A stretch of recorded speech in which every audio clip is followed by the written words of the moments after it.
Hey everyone, and welcome. Today we're diving into a sermon that has a pretty shocking argument at its core. It basically says that the people who are most likely to be saved are the ones who think they're the absolute worst sinners out there. Yeah, it's a paradox that pretty much turns the whole idea of redemption on its head. So, how on earth does that logic even work? Let's break it down. So let's start with the big question, the one that's at the heart of this entire sermon. Who is most likely to be saved? Now, what's your first instinct? Probably the person who tries to live a good life, right? The one who's careful and only makes a few mistakes here and there. Well, the sermon we're looking at today has a completely different answer, a really startling one. And there it is. According to this text, the person who's first in line for salvation is the one who genuinely believes they are the world's worst sinner. I mean, that's got to go against everything you might expect, right? So how does the sermon even begin to build a case for an idea that sounds so backward? Let's dig into the logic. Okay, so to really get this paradox, we have to start where the sermon starts, with its fundamental view of human nature.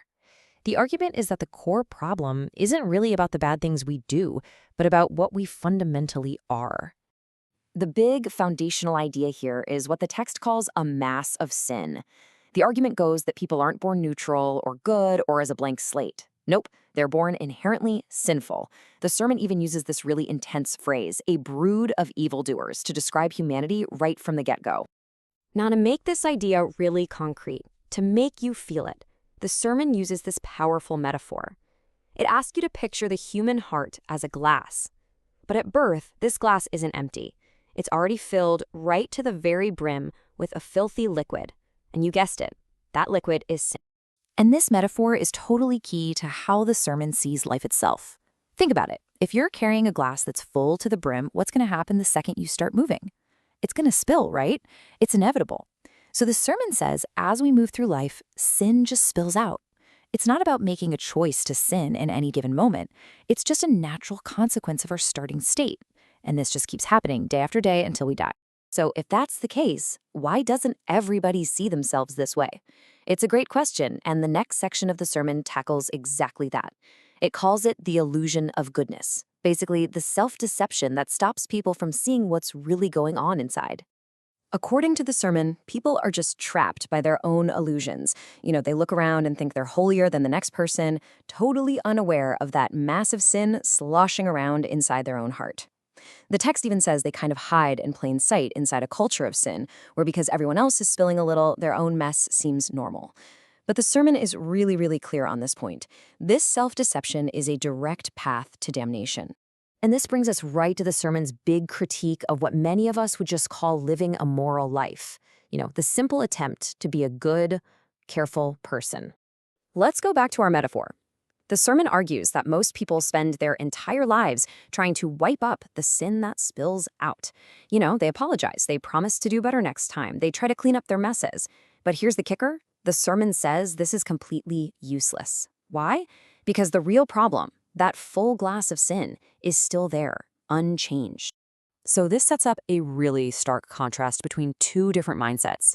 On one side, you have the careful person. They believe they're mostly good, and they just need to manage the occasional spill.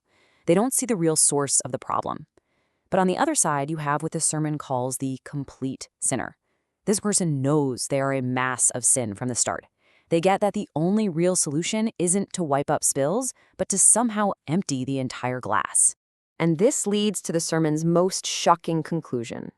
From this point of view, just trying to be careful and manage your own behavior isn't just ineffective, it's the very road to hell, because it's all built on the illusion that you can actually solve this massive problem on your own. So if trying to be good is actually the wrong path, what's left? What's the right way to go? Well, the sermon doesn't just point out the problem. It offers a very specific two-step solution for redemption. The path it lays out is, it's simple, but it is not easy. Step one is to know yourself.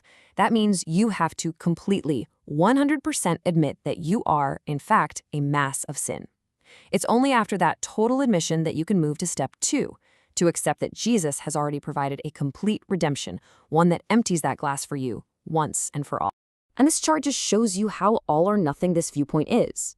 The sermon argues that God saves the complete sinners, the ones who throw up their hands, admit they're totally helpless, and depend entirely on redemption.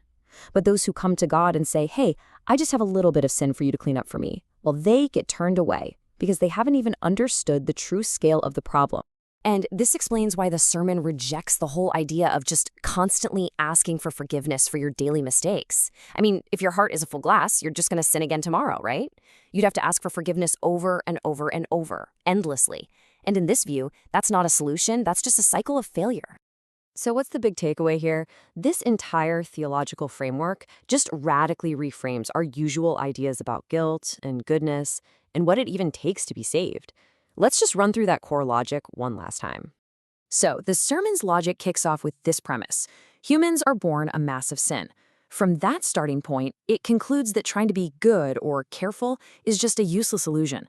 Therefore, the only real path to redemption is to first fully admit your nature as a complete sinner.